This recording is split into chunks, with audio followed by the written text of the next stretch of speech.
What's up guys, and welcome back to Fordy Runs. Now if this is your first time at Fordy Runs, I want you to smash that pink button down there that says subscribe on it. Go to our Facebook page and join the Fordy Runs running community, and check out the description, there's loads of cool things down there. Right, so this week we're talking about the Nike Pegasus 36 Shield, so let's get stuck in. Okay guys, so here it is, the Nike Pegasus 36 Shield. Hopefully you saw my video I did about 2 or 3 weeks ago where we talked about sort of first impressions, the tech and what's changed, what's not changed. That was a video, say, a couple of weeks ago, and it was on the women's shoe because Mrs. Fordy got herself a pair of these. She needs them for where we do the junior running club in the winter. The men's came through. I've been out there running in them, so this is a kind of, let's say, performance review, sort of have a look at the men's shoe and let me talk to you briefly about it today. I'm going to put something up somewhere with some overview of the tech, so instead of me just wasting my time going over it again, I'll put that up and you can check that out. But anyway, let's get onto the shoe because it's a bit of a funny one, this one. The Nike Pegasus shoe, as I've said before, I think is the best neutral running shoe. I think the Asics Glide Ride is the best sort of long run shoe, but as a neutral running shoe that does everything from park runs to marathons, Nike Pegasus range is the best shoe, especially for price point.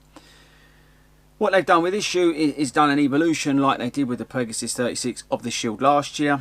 They put a lot of this waterproof on the upper. They put more reflective elements, which I discussed before. The outsole is still the very, very good wet traction rubber, which I love. But overall, that's kind of the main things. They changed the lacing back to a more traditional lacing, and the sort of inside is they've gone away from that one-piece sock of the previous one. It's still there-ish, but it's less. So you've got, you know, more of a traditional tongue in this shoe, for example. The shoe I've got some problems with, and the reason I've got some problems with is because they've tried to improve the upper to make it more protective of the elements, which is great, but what they've done is they've kind of made it worse, if this makes any sense. Bear with me. The Nike Pegasus 33 Shield, it wasn't called Shield back then, but the water repellent version had an exposed flyer wire around the shoe. It's a shame I haven't got it with me. I think they're in the garage somewhere, but they're covered in paint. But on the outside was the flyer wire, and then they put this material, like a thicker coating on the shoe, which made the upper quite rigid and stiff. And what that meant was, and it was thicker, and what that meant was the shoe around here pinched in. And on longer runs, that shoe would actually start to hurt because it was very narrow across here. Now all Nike shoes, running shoes, or not all, but most Nike running shoes are quite narrow anyway. And what they've done, by making this material more rigid and more stiff, the part where it does pinch in here has made that even more narrow because you have less flexibility than you do in the old version. Now you have to apologise. This is where I wore these at Ragnar along the White Cliffs of Dover. But if you look, you've got loads of flexibility there, loads of movement. So they're actually the same width. But because this is flexible, you didn't feel the how sort of pinching it is there, and that's the problem for me. Where they've tried to make this more awesome with more of this sort of winter protection, they've actually made it worse, if that makes any sense. So it's good, the fact that your feet are probably not going to get as wet, but they might hurt after 2 hours.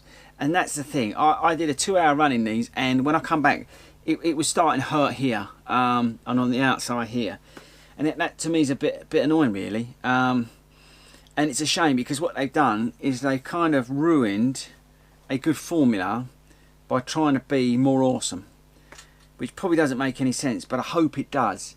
The shoe also is a lot warmer because of the upper where they put more of this material. That's meant that it's less breathable. So my shoes were getting, my feet in the shoes were getting very warm. I did a 10k race in these the other night and my feet were boiling. And bear in mind, you know, the temperatures are down there in the evening. So yeah, it's a funny one, you know. These are going to perform well in the conditions that I'm going to put them through because of the added material. But is this going to flex enough and give enough over time? The fact that will kind of, that pinching, that where they really narrowed it, I think you can even see it, will actually disappear. I'm not too sure. The good thing is with Nike, you know, you've got 30 days. If it's not working out, you can take them back. So I'll see how I get on. But yeah, that 2 hour run in these, it kind of got me thinking, I'm not so sure about these, and I'm really disappointed. Because the wide fitting shoe is wider here in the toe box. It's not wider here. It's wider across here.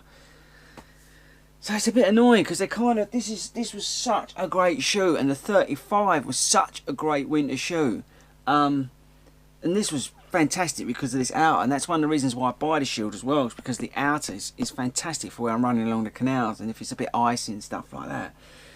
So yeah, they kind of ruined it really by trying to be awesome.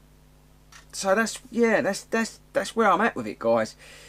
Check them out yourself. If you don't have a particularly wide foot, you might be alright. But all I would say to you is try them, but don't just go on one run. Go on like several runs and see how you get along. You might have to play with the lacing. Check my video out on lacing as well. But yeah, it's a funny one. I'm a bit disappointed with it, to be honest, because this has always been my favourite shoe of the year, and it potentially is not going to be my favourite shoe of the year, and I just hope that gives. I really do hope that gives. Otherwise, I'm going to have to search for another shoe for the winter. Adidas have brought one out, but I saw it the other day and I picked it up and it was very heavy. So I'm not so sure whether that's going to be the answer. But there we go. So, bit disappointed. Nike Pegasus 36 Shield is a bit of a disappointment. If you've got narrowish feet, you'll probably be alright, but my big recommendation is to try them a few times, and if you're not happy, take them back.